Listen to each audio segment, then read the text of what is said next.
तर सांगली सातारा विधान परिषदेच्या घडामोडींना आता सांगलीमध्ये वेग आलाय। भाजपचे प्रदेशाध्यक्ष रवींद्र चव्हाण यांच्यासह मंत्री पालकमंत्री चंद्रकांत पाटील, मंत्री शिवेंद्रसिंह राजे भोसले, जयकुमार गोरे यांच्यासह भाजप आमदारांच्या उपस्थितीमध्ये विटा इथं बैठक झाली आहे। या बैठकीत भाजपचे विधान परिषद उमेदवार धैर्यशील कदम यांना निवडून होण्यासाठी सर्व पातळीवर प्रयत्न करावेत अशा सूचना रवींद्र चव्हाण यांनी दिल्यात। सांगली जिल्ह्यातील शिवसेना आणि राष्ट्रवादी पक्षाची असणारी नाराजी दूर करणं भाजपच्या समोर मोठं आव्हान बनलेलं आहे।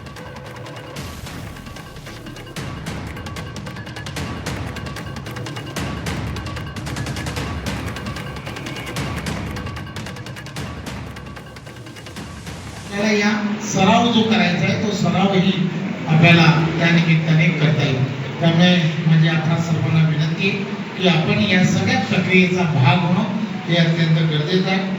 ब्रीफ काढला जाईल, या सगळ्या गोष्टी आपल्याला सर्वांना माहीत आहे। त्यामुळे मतदान अमूल्य आहे। प्रत्येक मतदान अतिशय शांतपणे चुकणार नाही अशा पद्धतीने आपण सर्व करणं अपेक्षित आहे।